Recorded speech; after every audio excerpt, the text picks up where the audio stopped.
Hey everybody, Movie Review here to kind of make me review. So with that, this girl, did Legolas train her with a bow? How the hell is she that good?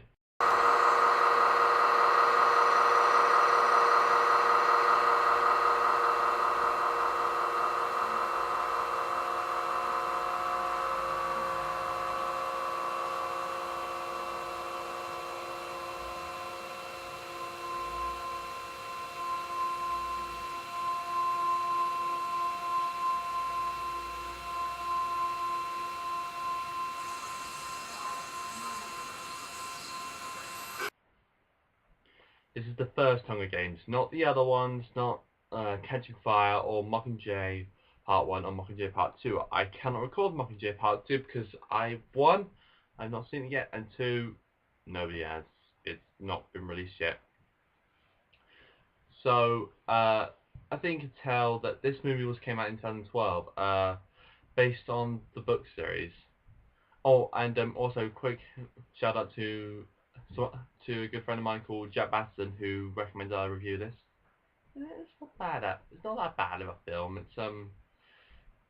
It's better than well, you think about the other uh recent franchises that adapted from books, which actually ended in the same year this came out. Think about that, and you'll be able to know which one.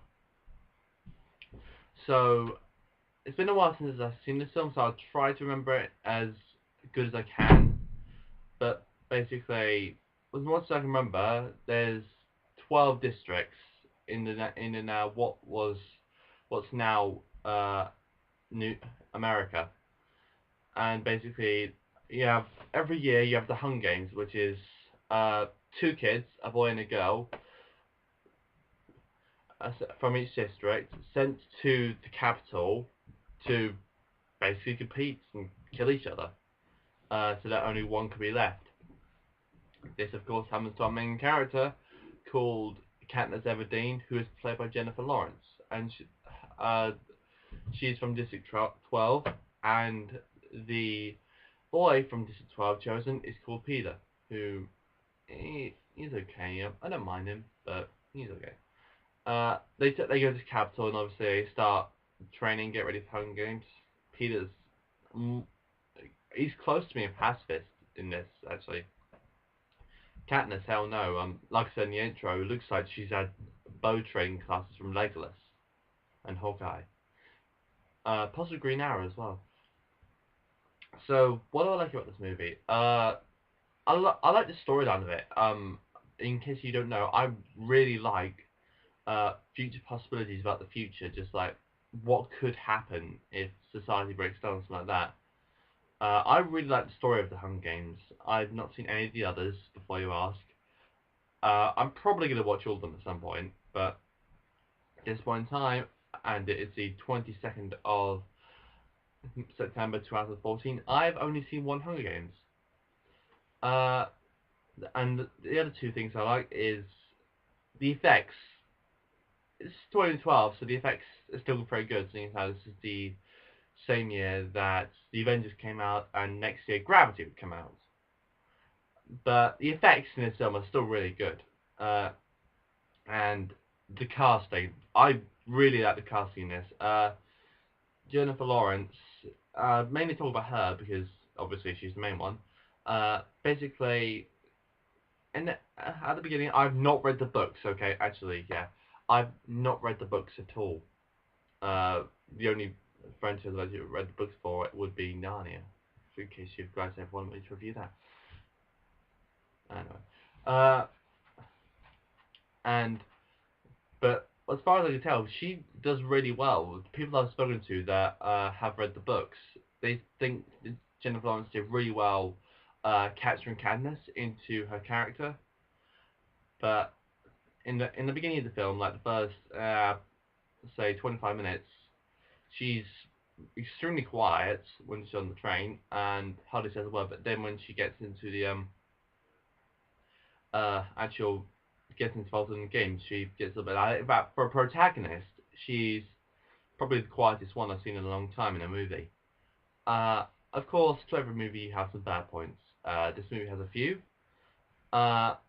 Look, like I said, I have not read the books, so to me, Gale seems pointless. Okay, that's the way I've seen it. Just like, yeah, I'm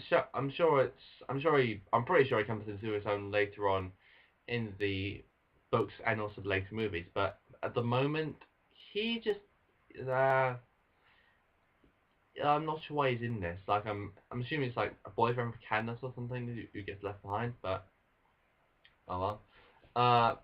And then just after that clip I showed you, just right at the start of the video, she's running for the first time, and I swear to God that when she's running, you can just see for brief seconds someone in black is just running right behind her.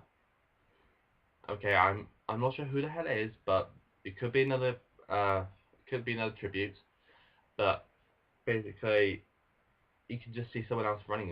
And oh. Uh, I know very little about the human body and how it works, but I'm pretty sure that when she just throws the supplies, when she's like bow and arrow like that, I'm pretty sure she would suffer major hearing loss from that.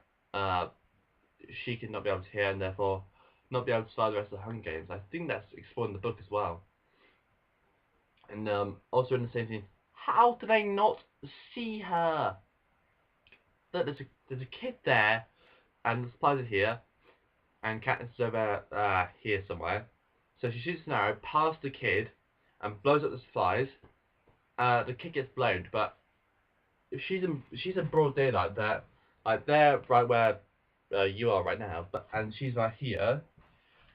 But how do they not see her? I don't think these kids are blind, because otherwise they wouldn't be chosen. But I'm not sure how it works. And also, the final thing I don't really understand is Hamish. I like the name Hamish actually. But I'm not. He wasn't bad, but the point is that he says like half an hour into the movie, if you want to survive, get sponsors. They can help you. So it seems like so Hamish can send Candace stuff in her own when she's in the actual Hunger Game itself. Uh, what the hell's the point of sponsors? Once again, another detail probably explored in the book. This is as far as people I've talked to as well, by far no means the best book to film adaptation. Apparently that's either LOTR or Harry Potter. But this film does manage to cover some points in the book apparently. And finally, the one side note. This is not a good point or a bad point. It's just a little comedy note. If you want to see the actual Hunger Games, you have to fast forward to the first hour of the film, and then you still got probably like an hour and 15 minutes left of it. Not quite an hour and 15. So you've got about 3 minutes when they get out of the Hunger Games. There's not much in the afterlog. That's saved us for the sequels. So I give this movie a 6.4 out of 10, possibly stretching out to 6.5. It's not a bad movie. If you like franchise movies, check this out definitely. Like movies with good effects, check this out. But if you like really intense battling, actually, it's not that intense. It's not quite the biggest battle I've ever seen. But if you want you want to be fighting somewhere, if you want to see a bit of fighting, just it's not there. So, as always, thanks for watching. Please tell me what you'd like to see me review next, and I'll see you next time.